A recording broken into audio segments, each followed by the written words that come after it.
Hi, I'm Scott and welcome back to my shop. In this video, I'm going to head back down to Delaware and meet up with my friend Jim Whattam for part 2 of our video series for an introduction to segmented woodturning. Jim and I both belong to a woodturning club called the First State Woodturners. We put these videos together as a tutorial for our woodturning club for our monthly meetings. In part 1, we learned the proper techniques to cut boards into strips and then into segments to build segmented rings for woodturning. We then took that segmented ring and glued that on top of a solid wood bowl. For part 2, in this video, we're going to make 5 segmented rings and then stack them on top of a solid wood base to build a turning blank so we can make a segmented bowl just like this one. I'm covering up my face, right? So if you're interested in seeing how to make this nice maple and walnut segmented bowl, why don't you grab some popcorn, settle in, and keep watching.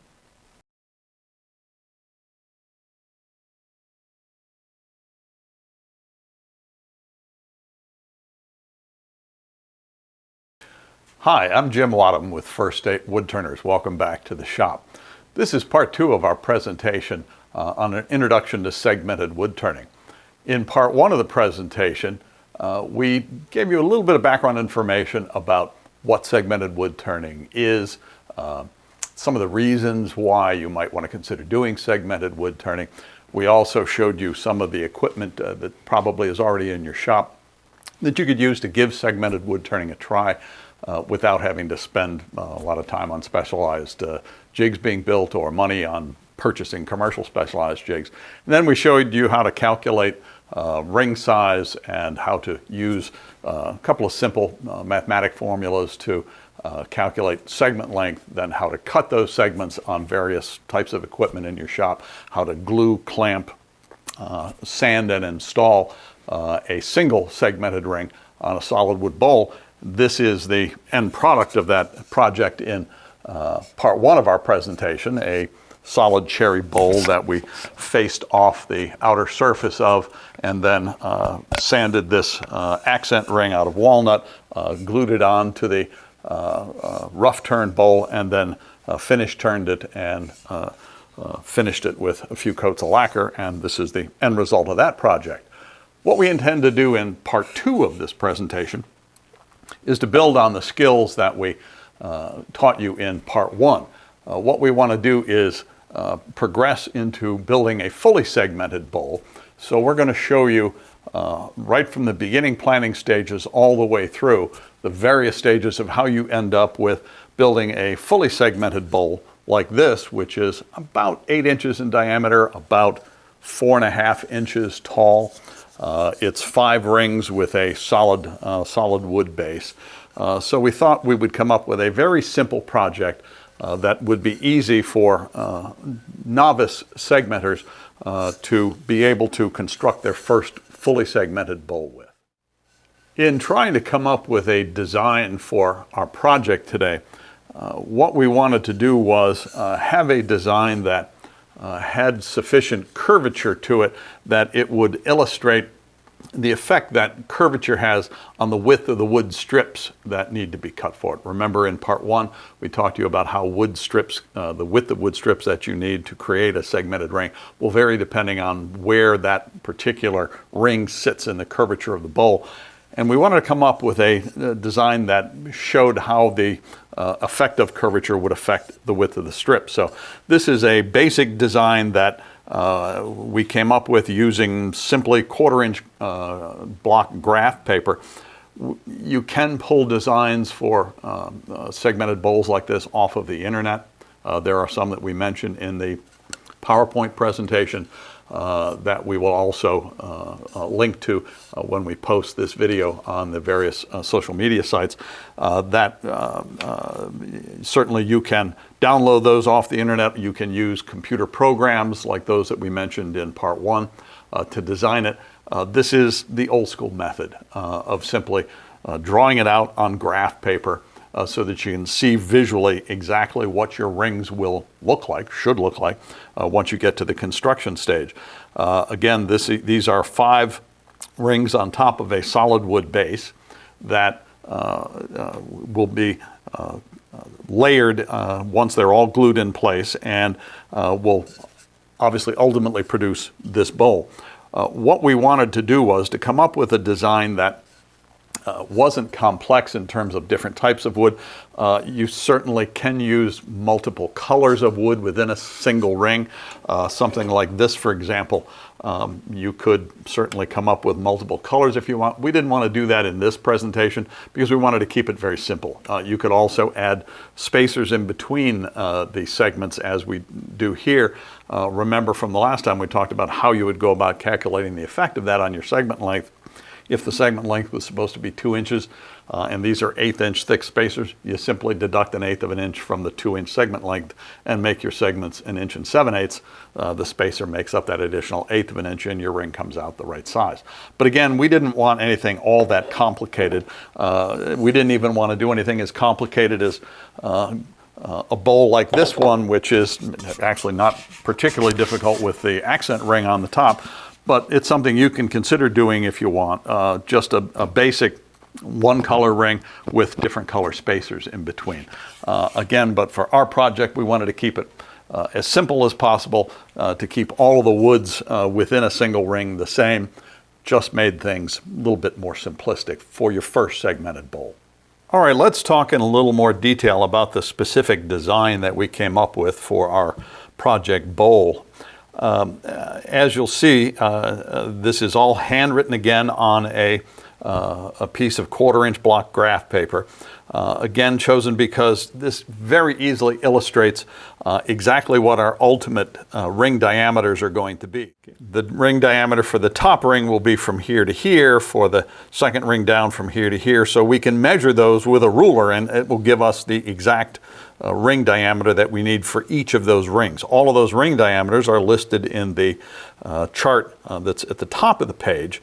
Also, remember last time we talked about the need for a fudge factor or padding in the ring that you're doing. For example, the ring that we have on top is ultimately about 8 inches in diameter, as I said, the final ring diameter after turning.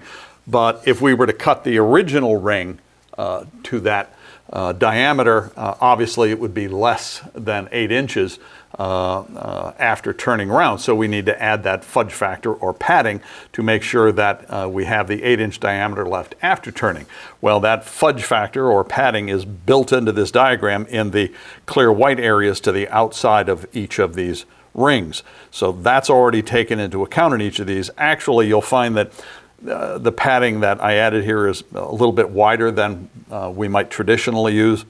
I thought we would add a little bit more padding than usual just to make sure you had some extra room to play with your first ring. Normally, I would use about 3/8 inch padding total on both sides. This is about 3/4 of an inch total on both sides for each of the rings, but at least it gives you a little bit of extra room in working with your first segmented bowl.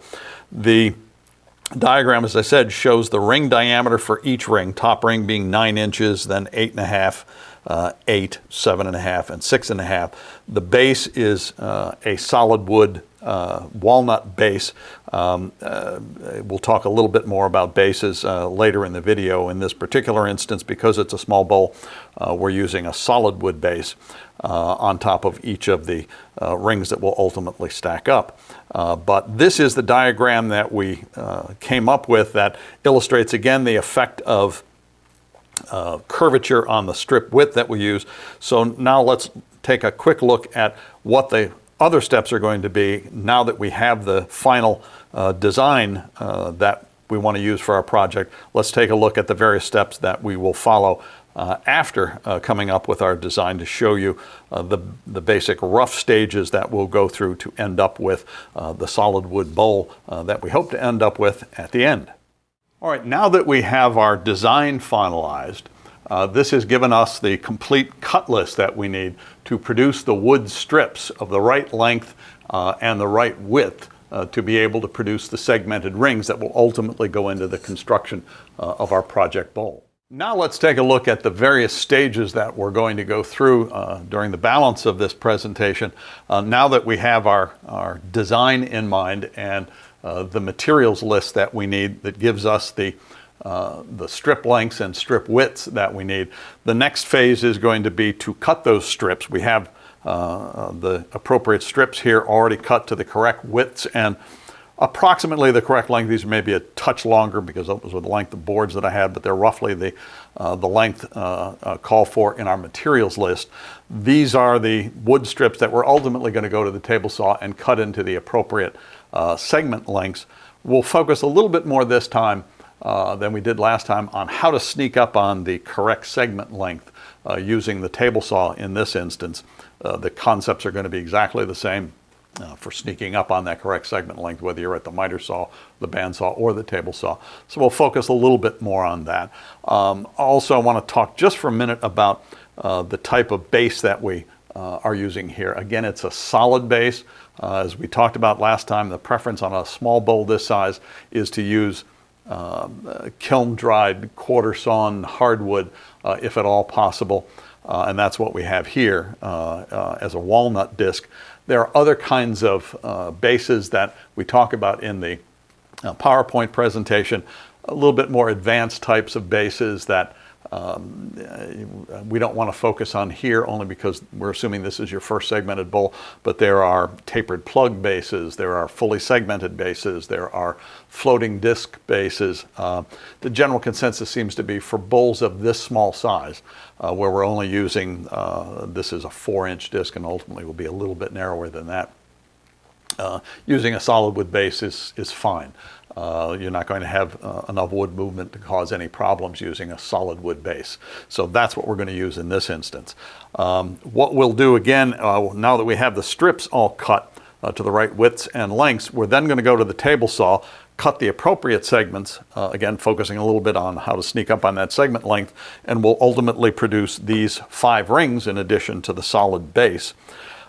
These 5 rings, again, we're not going to show you how to glue and clamp them. We did that the last time. We're going to assume you can watch that video and see how to glue and clamp them again.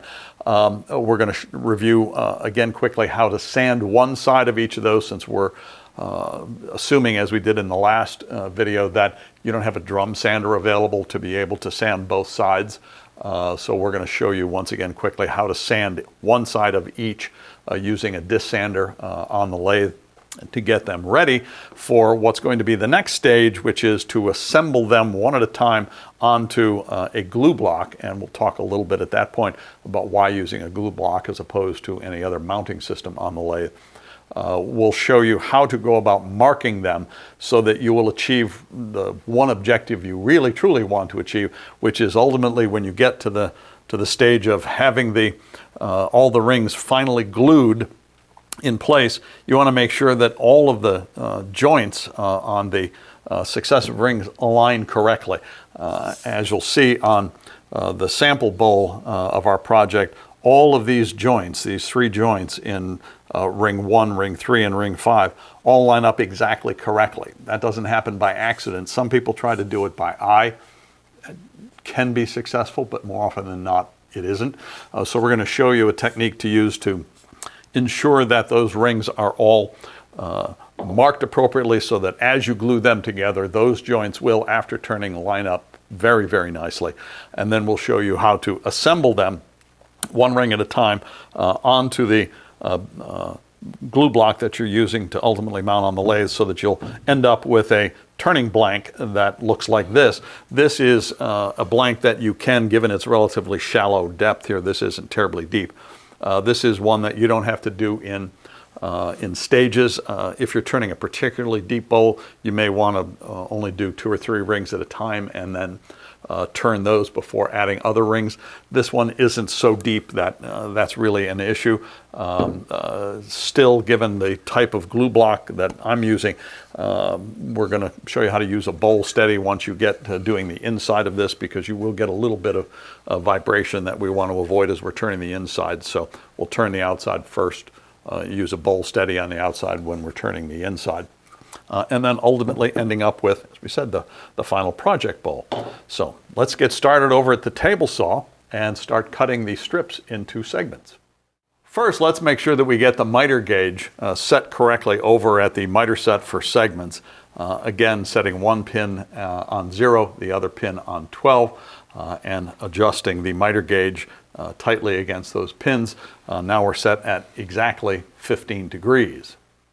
Right, and we have the miter gauge installed adjacent to the table saw blade with the throat plate removed. The reason the throat plate is removed is so that the blade can be fully raised in the table saw, and that exposes enough of the blade body so that the edge of the digital protractor will fully rest against the body of the blade without the teeth impeding a perfectly flat alignment of the digital protractor leg on that surface. We want to verify that the miter gauge is in fact set at 15 degrees. And also, this is the way you would set it if you didn't have a miter set or any other device to set it. Again, what we prefer to use in that circumstance is a digital protractor like this. These are considered highly accurate within a couple tenths of a degree. So what we're trying to do is make sure this gauge is set at 15 degrees. Again, remember it would originally be at 90 degrees. We want to tilt this to 15 degrees, which would mean this angle, the corresponding angle, would be 90 minus the 15 or 75 degrees. So we want to make sure this protractor, when we set it against the miter gauge and against the body of the blade, is at 75 degrees, and you'll see this reads at exactly 75.0 degrees. So we know our miter gauge is set at exactly the degree setting that we need to cut our segments for a 12 segment ring. The next thing we need to do is to determine the appropriate setting for our fence so that we have the exactly correct segment length that we need for the first ring that we're going to cut. The way we do that is, of course, not to start cutting up our good wood that we ultimately want to use for our ring, but rather to use whatever scrap wood that we have. The width doesn't matter for this purpose. You can use, I typically use just some scrap 1.5 inch wide material. That seems to work just fine for this purpose. Use whatever scrap you have to sneak up on the correct segment length before you start cutting on the good wood strips that we're going to ultimately use for the final finished rings.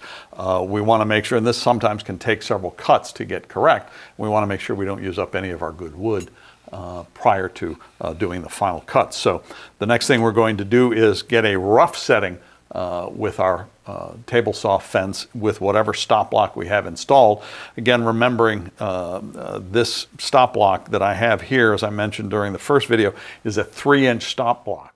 All right, now looking at our diagram, we're going to begin by cutting the appropriate segment lengths for ring 1, and the segment length is supposed to be 1.7 inches. So we would take the 3 inches for the width of our stop block and add 1.7 to it. So I would set the fence at a little bit less than 4 3/4 inches, and we'll make a test cut, measure that segment length with a digital caliper, and then see how much more we need to adjust the fence to get as close to the 1.7 as we possibly can.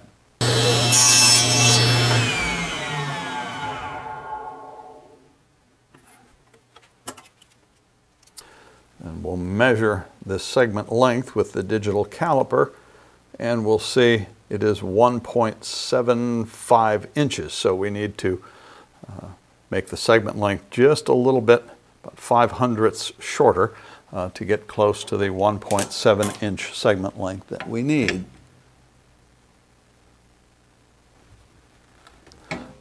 Adjust it a little bit, take one more test cut.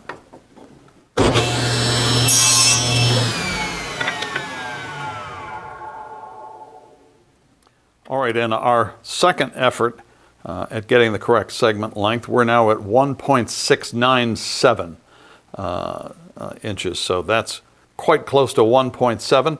That's more than close enough for our purposes. So this is now finally set at the correct segment length for ring number 1. All right, now we're ready to begin our finish cuts on the ring number 1 strip. Remember, as we mentioned in part one of the presentation, squiggly line on one of the faces and a straight line on one of the edges, so that will assist us in our ring assembly to zero out any blade verticality issues. First thing we need to do is make the appropriate cut on the first end of this to get to the correct 15-degree angle, and then we'll start cutting the segments.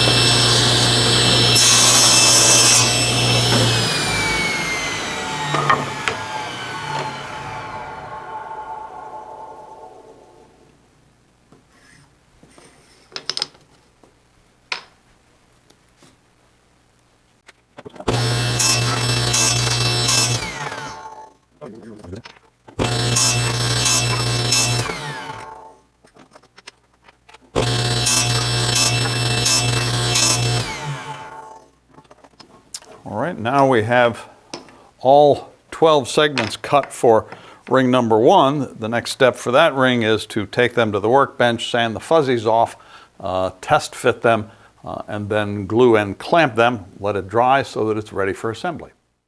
All right, now that we completed cutting ring one into the necessary 12 segments, we're going to do ring two, but we're going to change this up a little bit. Instead of using the traditional standard miter gauge that came with the table saw, we're just going to show you what cutting segments is like using a wedgie sled and the assorted equipment that goes with a wedgie sled.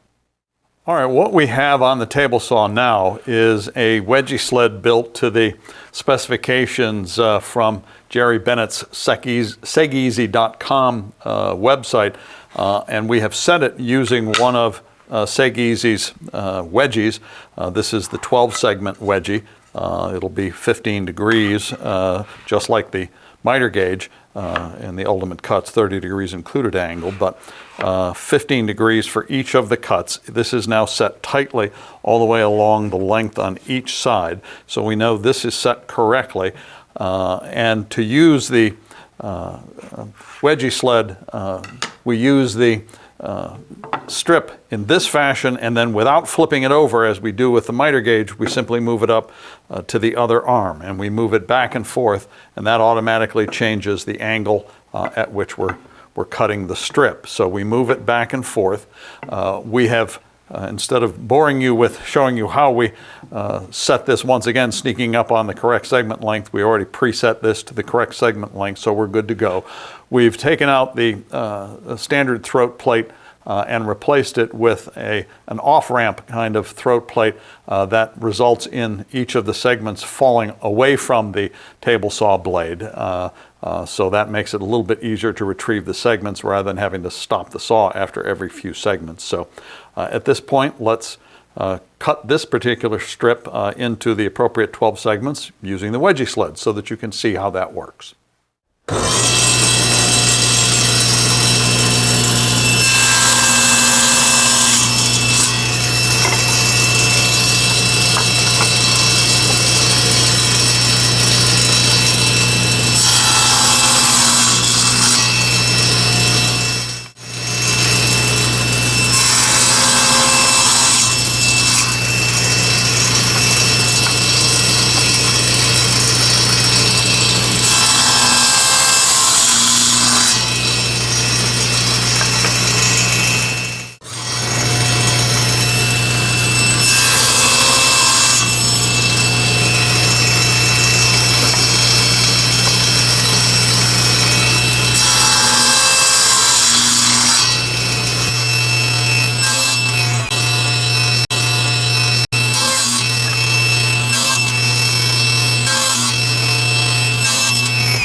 For ring 3, we're going to continue to use the wedgie sled and the standard stop block for the wedgie sled, but this time I've taken off the typical off-ramp throat plate and install instead what's called a flipper system throat plate that will move each of the segments away from the blade as you cut it. And what will happen will be this pin will engage this arm here and flip the piece away once you bring the sled back, and it flips it away from the blade. This has a pin in it that stops the arm from swinging back into the blade, so it's nice and safe and secure. And this way, again, you don't have to ever stop the saw to move pieces away as you do with either the standard miter gauge or occasionally with the off-ramp type of throat plate. So let's give this one a try.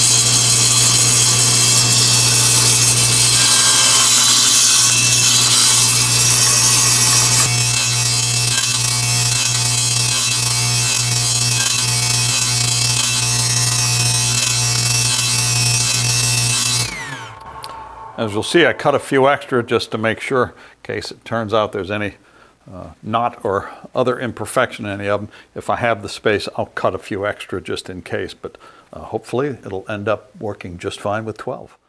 Now that we have all of our strips cut into the correct segment lengths, the next step is for us to use the test fitting and gluing and clamping techniques that we showed you during the first part of this video. For each of these rings then, we will test fit them to make sure, using a zip tie to ensure that they fit correctly before we glue them. Once we're sure they fit correctly, then we go about using the blue tape method to glue and clamp them and let them dry. And once they are all dried, we'll end up with a nice stack of completed rings ready for the next phase, which is going to be sanding one side of each of the rings on the disc sander on the lathe, assuming again that most of you do not have a drum sander available in the shop. So we'll make available a sanding disc, make use of a sanding disc on the lathe to accomplish that same task. All right, now that the gluing process is over with and the rings have appropriately dried, the next phase is going to be, as I indicated, for us to go to the sanding disc on the lathe to sand one side of each of these, because again, we're assuming no drum sander. You have to sand one side on the disc sander, and then we will mount each one to the glue block to ultimately come up with this blank. But again, as I mentioned at the outset of the presentation, we need to, after the sanding is completed, we need to mark each of the rings to ensure that they are appropriately centered so that the joints align correctly. And we'll do that after we get done with the sanding phase. All right, this next stage is going to be sanding one side of each of the completed rings. As you'll see, I have used, as we showed in the last video, 4 pieces of double-sided tape on the back side of this and simply glued it. This is ring number 1, and have adhered it with 4 pieces of tape to just a scrap disc that we'll use to hold it against the sanding disc. Witness marks are already here from the original markings on this particular ring. We're going to do the same thing for the first 4 of the rings. The 5th ring, just for interest purposes, we're going to show you how easy it is to sand both sides really quickly on a drum sander. So let's get started with the first of the 4 rings we're going to do on the sanding disc on the lathe.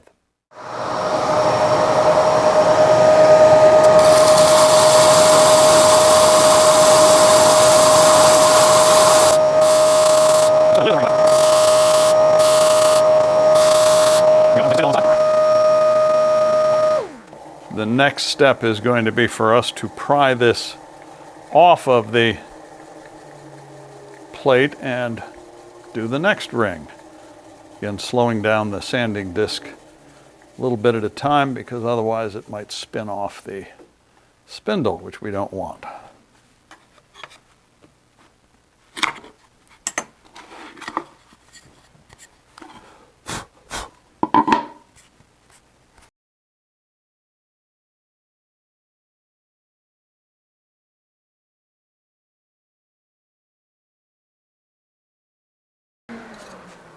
All right, now we have rings 1 through 4 all fully sanded on one side, and they're ready to go to the next phase of assembly of the turning blank. First, we want to go over to the drum sander to show you how easy it is to use the drum sander to get both sides of ring 5 sanded.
All right, let's talk a little bit about why we only sanded one side of rings 1 through 4 over at the sanding disc on the lathe, and that's because we can't do both over on the sanding disc and ensure at the same time that each sanded surface is parallel to the other side. We can do one side and then adhere that to the glue block and then turn this face smooth, sand it while it's on the lathe, make sure it's dead flat before we then take the previously sanded one side of the next ring and put that onto the glued assembly as well. So that's why without a drum sander, we can only do one side at a time on the disc sander, and then we have to install the rings one at a time on the glue block to ensure that each surface is appropriately sanded and we have a nice joint between the rings each time. All right, the next step we're going to show you is one that really isn't absolutely required before moving on to trying to mark these for joint alignment purposes.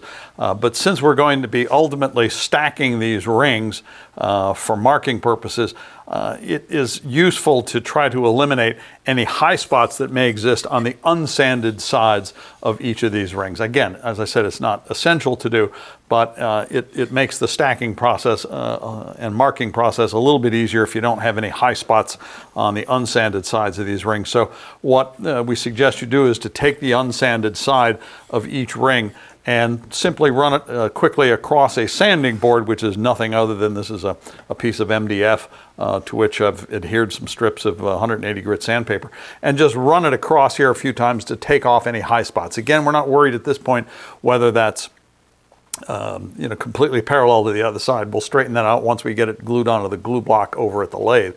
But at least for stacking and marking purposes, we want to try to take off any high spots real quickly. So,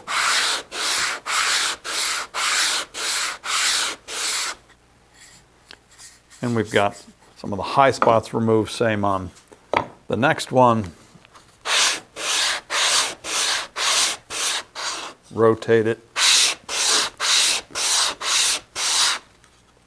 It again just takes off any high spots so that we get a better, more even stack.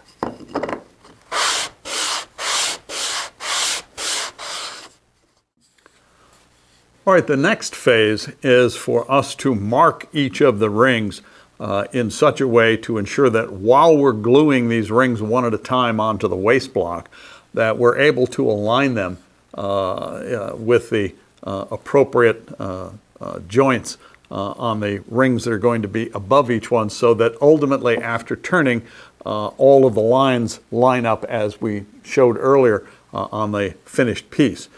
The first step is to take ring 1 and to mark on the surface that is going to be facing up from the glue block, surface will be facing up, we're going to put a little pencil tick mark right in the middle of 2 opposing segments. And we do that most easily, I mean you can do it with any ruler, most easily it's done with a center finding ruler where you simply hold the ruler centered between the 2 joints on either side of this segment, and you simply mark where the 0 is on the center finding ruler, or simply use a traditional ruler and find where the midway point is for whatever that measurement is.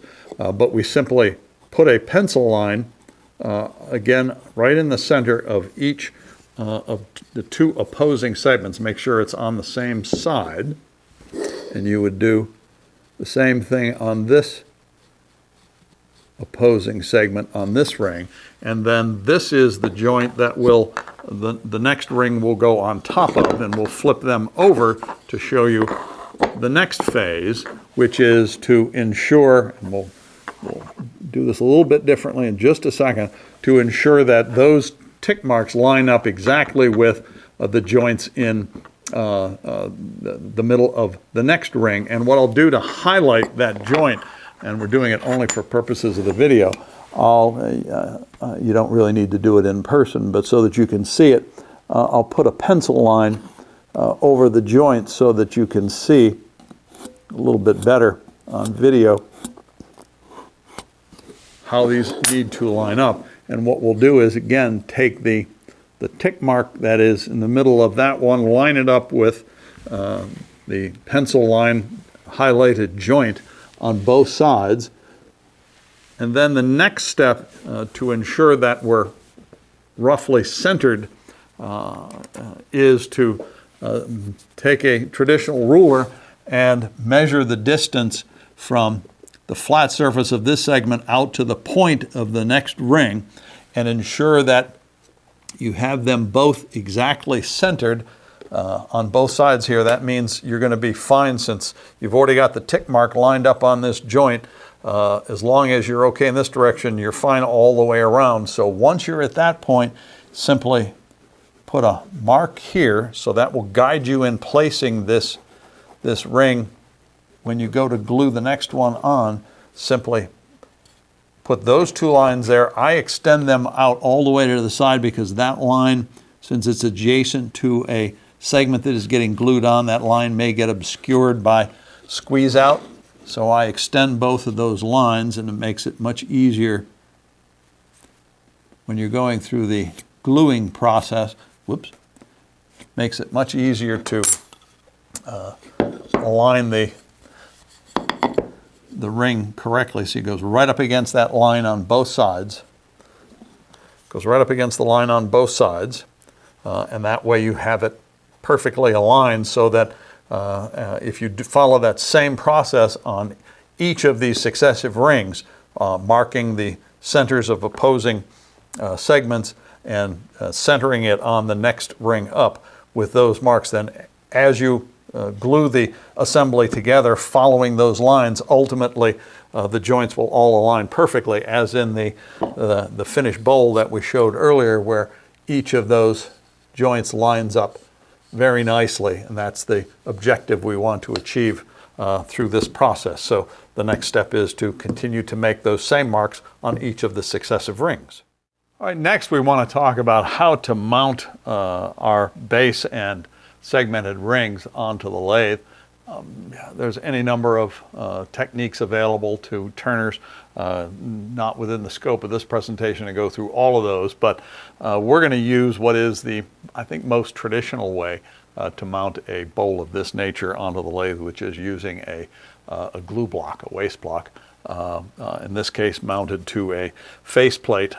You can use a direct thread version. This is created using the Beal thread tap. Certainly you can use something like that, or something that's faceplate mounted like this. This is the one that we're going to use. Then we're going to show you how to go about mounting to the waste block the base and the ring number 1, and we can do both of those here at the lathe prior to taking it over to the workbench to apply the ring number 2, to glue ring number 2 onto this assembly. Right, now we're going to show you how to mount the base to the waste block. For this purpose, demonstration purpose only, we're just going to use double-faced tape because we already have the fully glued assembly ready to turn. But here we're going to show you how you would do it, assuming that you would apply glue to both the waste block side and the base side. I'm simply using the center hole that I made when I used a compass to draw the circle that I cut out on the bandsaw to use for the rough base blank, and we simply use that center point to apply pressure to adhere this to the waste block. Again, let me emphasize, you need to make sure that face block face was properly turned smooth, checking it with a ruler first before you adhere your base to it. The same is true once you get the base applied. Check this to make sure it is dead flat. If not, turn it, sand it, make sure that it is completely flat. Use your ruler to verify that. Hold the light if you need to up underneath it. If you can see light at any point, it's not completely flat. You want to make sure it's absolutely as flat as possible before you adhere ring number 1 to it. But assuming this is nice and flat and you're ready to go, we would then apply ring number 1 to the base. And again, we're going to, for demonstration purposes only, use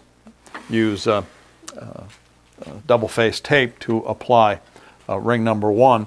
And because this has a reasonably round center to it, we're going to apply it adhere it to the base using pressure from a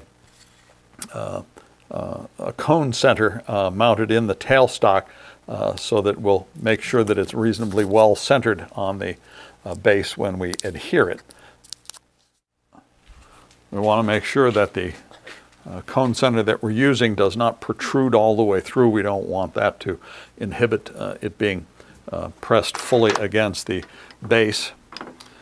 So we get this centered and then simply apply tailstock pressure, gluing both surfaces. Again, we're just using double-faced tape for demonstration purposes. You would apply glue to both surfaces, apply pressure from the tailstock, and let that sit for a few hours before you would take it over to the workbench. First thing you would do before gluing it onto the to ring number 2 is to make sure this surface is properly faced. Remember, we had previously sanded the side that goes against the glue block. That's done. This side was not, so we would make sure this was fully turned smooth and straight, and again using a ruler to ensure that it's dead flat. Once that's done, then we would take this assembly over to the workbench, and that's where we'll show you the technique that we use to make sure that the joints are properly aligned using the tick marks that we've already made on the opposing segments on ring 1. We'll align those with the appropriate joints on ring 2 and begin the process of gluing that ring on at the workbench before we bring it back over to the lathe to turn the outside surface of ring 2 nice and flat before we go through the exact same process to apply ring number 3 and consequently rings 4 and 5 as well. All right, now we've removed from the lathe the glue block assembly with the base and ring number 1 glued onto it. The next step is for us to use the alignment marks that we made earlier to begin gluing each of the rings individually to this assembly. And the first thing we're going to do, of course, is to begin with gluing this assembly to ring 2 using these alignment marks that we made. Again, reminding you that we highlighted the joints here with pencil. You wouldn't normally see those, these here, but we highlighted them with pencil just so that you can see them a little better. Normally what we would do is apply glue, of course, to both surfaces, to ring number 1 and to the inside of ring number 2. And then we would align the tick marks with the joint lines that we previously highlighted, making sure that they are aligned as accurately as we can get them. And then we simply allow the glue to tack for a few minutes, 3, 4, 5 minutes at the most, so that we avoid having happen what frequently happens if we were try to apply pressure here to freshly applied glue. These rings move quite a bit on each other, and therefore they would move out of alignment. We don't want that to happen. So the best way to prevent that from happening is to simply let the glue begin to tack for a few minutes, and then we would apply weight. In this instance, we're going to use a couple of hand weights that ought to be sufficient for this purpose. Other segmenters use different techniques to try to prevent the movement as you're trying to align the rings together like this so that the joints line up correctly. They may apply salt to the glue joint to stop it from moving. Others might apply with hot glue some temporary blocks to stop it from moving around. You can do those things, but frankly, it's just as easy, even easier from my perspective, to use the technique where you simply let the glue tack for a few minutes and then apply weight to it. At that point, I think you'll see the rings will not slide against each other at all. So you would simply apply whatever weight you have in the shop. This is, I think these are 5 pounds each, so there's 10 pounds of weight on it. That's certainly sufficient for this purpose to adhere these rings to each other. Let that glue set for a couple of hours would be best before you then take this back to the lathe and surface the outside of ring 2. You would turn that with your bowl gouge very lightly, then sand it until you check it with a ruler and get that nice tight joint. And once you get that nice tight joint, then you bring it back over to the workbench, take out ring 3, and use the same exact process to align the tick marks on ring 2 with the highlighted joint lines and side-to-side lines that we installed on ring 3. Same process for the remaining 2 rings for rings 4 and ring 5. Same process. All right, now we have our previously assembled bowl blank mounted on the lathe. Again, it's mounted on a glue block. We have tailstock support using a traditional live center on which is reverse mounted a part of a cone center. This one's from Steve Sinner's Advanced Lathe Tools.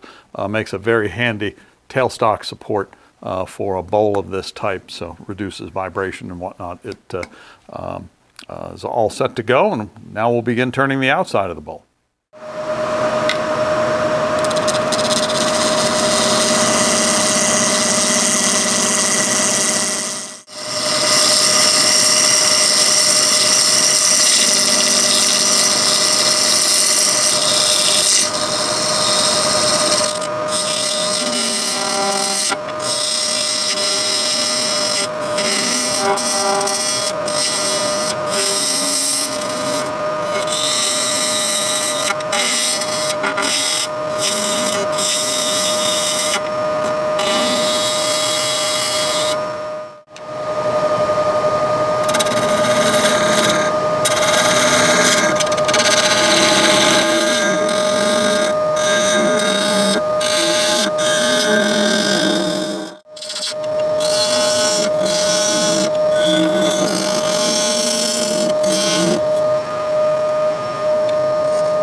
All right, we just showed you the rough turning of our blank, our previously glued blank on the lathe.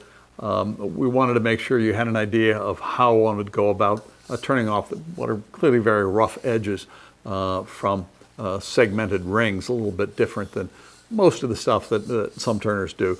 So we wanted to show you how those rough edges get turned off, both inside and outside.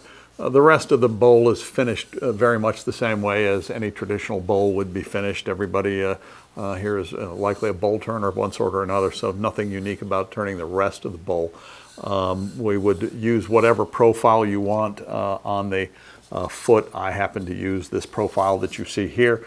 Nothing magic to it. It's whatever profile you want, either on the foot or even on the rim of the bowl. Use whatever profile you happen to like. Again, turn to whatever thickness you want. These walls are between 1/4 of an inch and 5/16 of an inch thick, reasonably thin for a segmented bowl. This is a very lightweight bowl, finished in this fashion, or turned in this fashion. Once we finish turning it on the lathe and sanding it, I usually sand down through 400 grit. After that, I take it off the lathe and apply finish to it. I am a big spray lacquer user, so this has a number of coats of Watco matte lacquer on all sides. Seems to be a nice durable finish for most of what we would use it for. So use whatever finish you want of your choice. On wood of this type, which is just walnut and maple, you can use pretty much any finish that you find acceptable for your bowls. And with that, hopefully you'll end up with a nice first segmented bowl turning project. We suggest that you give it a try, see how it turns out for you, and we wish you all the best in your segmenting journey.